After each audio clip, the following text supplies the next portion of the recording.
Olá, pessoal! Sejam todos bem-vindos ao terceiro episódio do podcast Inspirações Femininas. Eu sou Raquel Godoy e hoje vou contar para vocês a primeira história desse podcast que foi pedida por uma de vocês. Hoje a história será da educadora Maria Montessori, e esse foi o pedido da minha amiga querida do meu coração, a Júlia Baviera, mais conhecida como Julíssima. Um beijo, Ju, e obrigada por ter pedido. E se você também quer ouvir aqui nesse podcast a história de alguma mulher que você admira, é só me mandar lá no meu Instagram, que é @raquelgod, G-O-D.oy. Então é Raquel Godoy com um pontinho depois do D. Ou no Raquel Godoy, com Y também, atriz. Então, Raquel Godoy, atriz. Me chama lá no direct e me conta qual mulher que não pode ficar de fora desse podcast que eu coloco na lista e gravo o episódio com o maior prazer. Então, vamos lá entender um pouquinho quem foi essa mulher chamada Maria Montessori.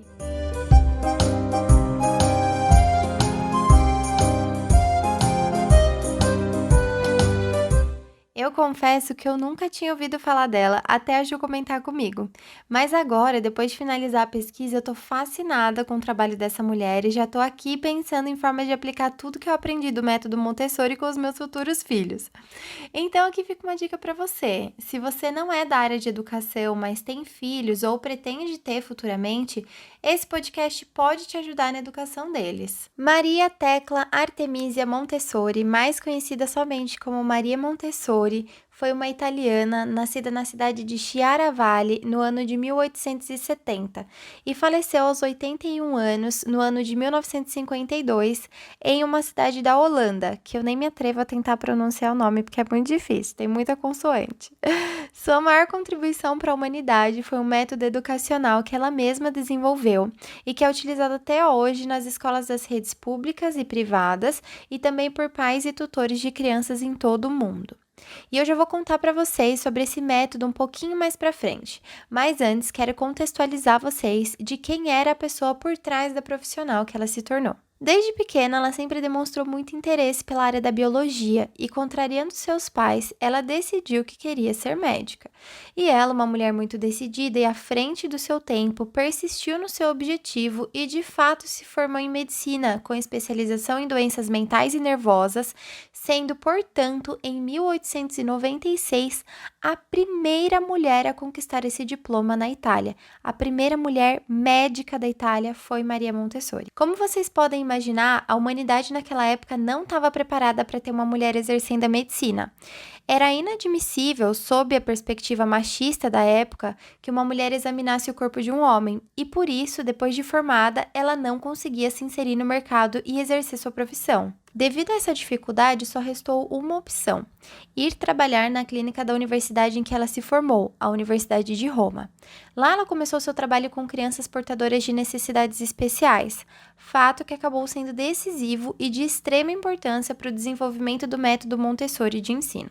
Ela observava essas crianças que eram tidas como especiais e percebia que muitas delas tinham mais dificuldades pedagógicas, ou seja, no aprendizado em si, do que problemas de fato mentais onde a medicina poderia auxiliar. Então, com o objetivo de auxiliar essas crianças no processo de aprendizagem, ela começou a desenvolver atividades e materiais que estimulavam essas crianças. E em pouco tempo, seguindo esse método, elas já apresentavam progressos, inclusive a maioria delas tinha um desempenho ainda melhor do que o das crianças no ensino regular. Então, depois do seu sucesso com as crianças, entre aspas, portadoras de necessidades especiais, que já sabemos que nem todas elas eram de fato, ela acabou adaptando o seu método para o ensino regular e, após o seu sucesso, o método e seus esforços se tornaram famosos e seu trabalho foi reconhecido a nível mundial. Agora vamos falar mais especificamente sobre o método.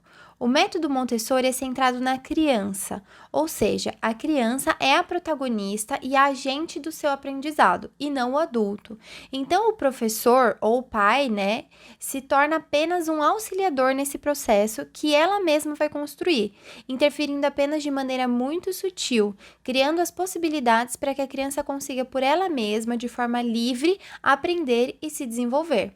O professor ou os pais não se colocam numa posição de detentor detentores do conhecimento, mas respeitam as etapas do desenvolvimento da criança sem pressão e nem cobranças. Tem uma frase dela que diz: "Não são os adultos que constroem as crianças, são as crianças que fazem os adultos."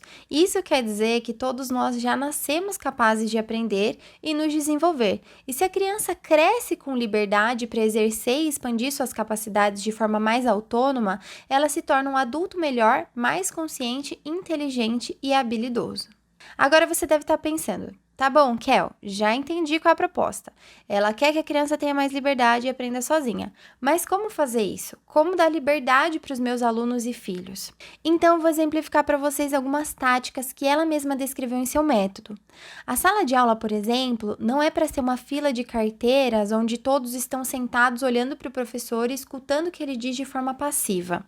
A Montessori propôs que as crianças precisam estudar em um ambiente onde elas têm liberdade de se locomover, de usarem os objetos que desejam, de serem capazes de irem ao banheiro sozinha, de beberem água, de se relacionarem com os colegas, tudo de forma autônoma, sem precisarem da ajuda de um adulto. Uma coisa interessante que ela propôs também é que as salas de aula não precisam necessariamente ter crianças apenas de uma idade, que na verdade é até interessante trabalhar com idades diferentes.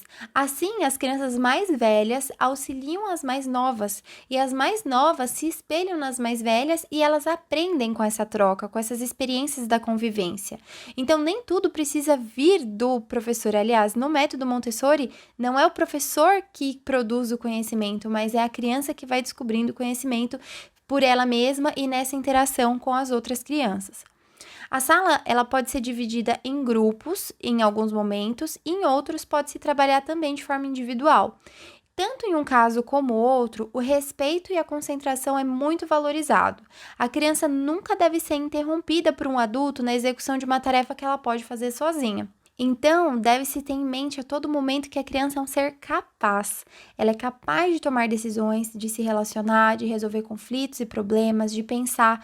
E quando ela não está conseguindo realizar algo, o adulto deve analisar de forma científica, por meio da observação, no que ele pode auxiliar para que a criança consiga desempenhar aquela tarefa sozinha. Então, por exemplo, se uma criança não está conseguindo montar um quebra-cabeça, o adulto não deve dar a resposta para ela e procurar a peça que falta, mas deve talvez sugerir um outro quebra-cabeça que seja de um nível de complexidade mais simples primeiro. Assim, ela vai conseguir montar esse mais simples, vai adquirir experiência para poder avançar de nível e montar o outro que ela não estava conseguindo inicialmente. Ou então, se a criança não está conseguindo pegar o livro que ela gosta na estante, será que é porque a estante está muito alta para ela? Talvez, ao invés de o adulto ir lá e sempre pegar o livro para ela, não seria interessante colocar o livro na prateleira de baixo para que ela sempre consiga pegar quando tiver interesse nele e depois ser capaz de devolver ele no lugar? Em casa, é bom estimular a criança a participar das atividades com os adultos, né? Como ajudar na cozinha, com a lavagem e preparo dos alimentos.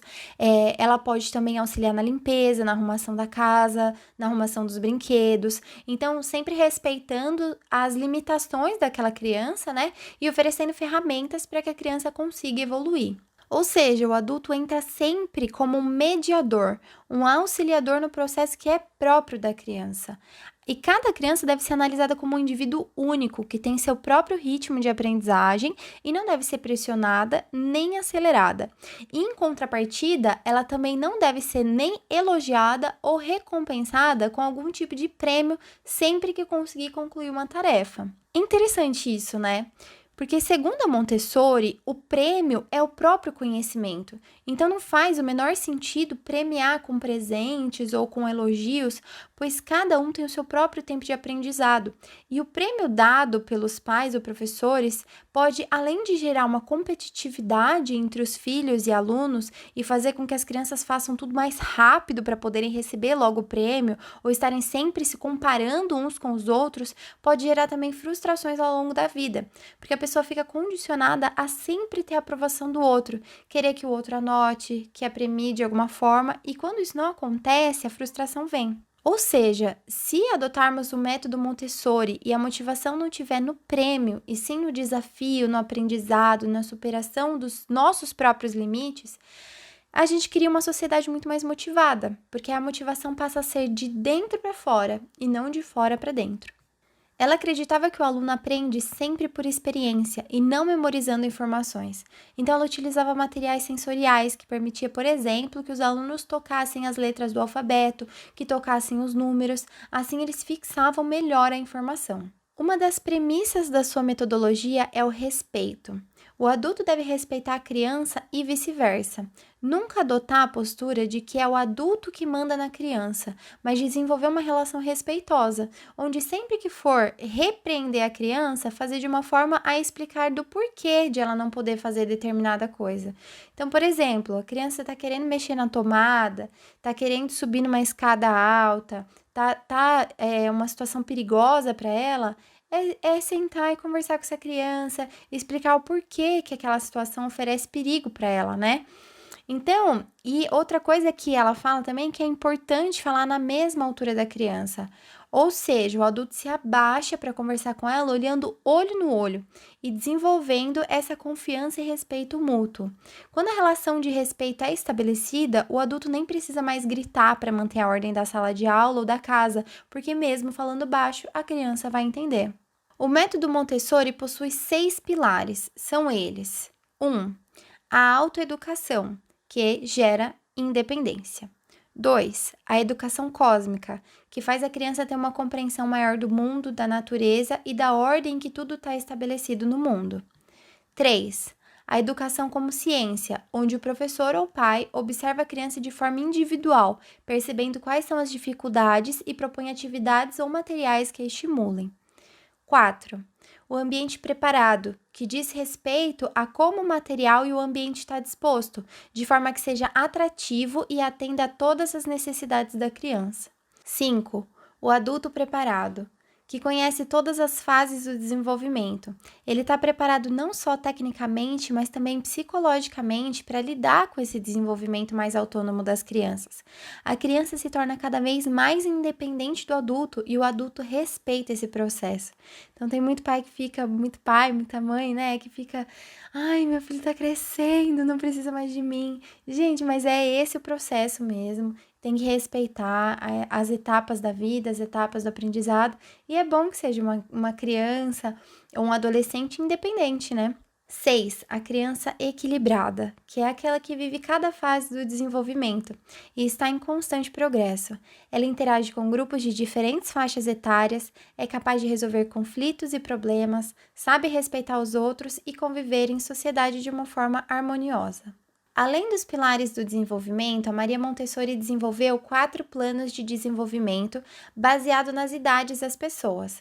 Então, são eles: a primeira fase, que vai do 0 aos 6 anos, que é onde a criança começa a conhecer o mundo e quer se tornar parte dele.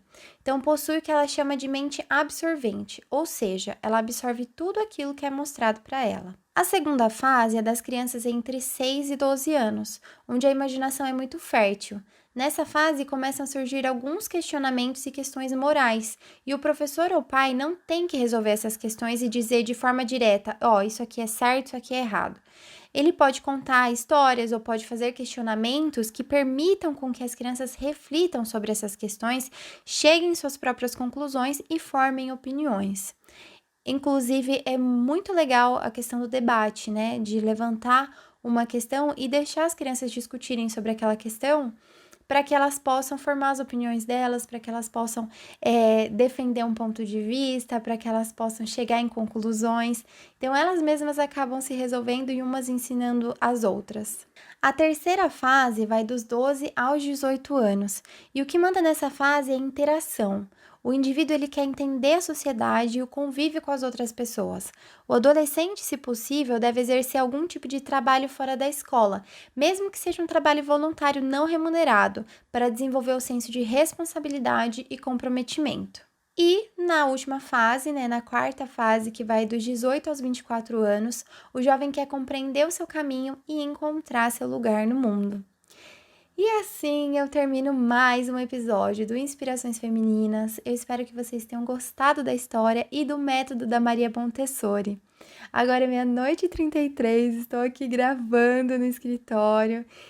Queria ter gravado um pouquinho mais cedo, não consegui, mas tá tudo certo. Eu tô aqui, tô feliz, tô fazendo o que eu gosto. E é isso, tô fazendo com muito carinho, com muita dedicação pra vocês. E se você quer me ouvir contando a história de alguma mulher em específico, eu repito o que eu falei no começo desse podcast, manda sua sugestão lá no meu Instagram, que vai ser um prazer contar aqui pra vocês. E se você gostou, não esquece de seguir o podcast e ficar atenta. Os episódios saem todas as sextas-feiras no Spotify e também no meu canal Raquel Godoy no YouTube. O próximo episódio será sobre uma mulher que eu tenho recebido muitos pedidos, que é a artista e feminista Frida Kahlo. Não vai perder, hein? Até semana que vem. Beijo!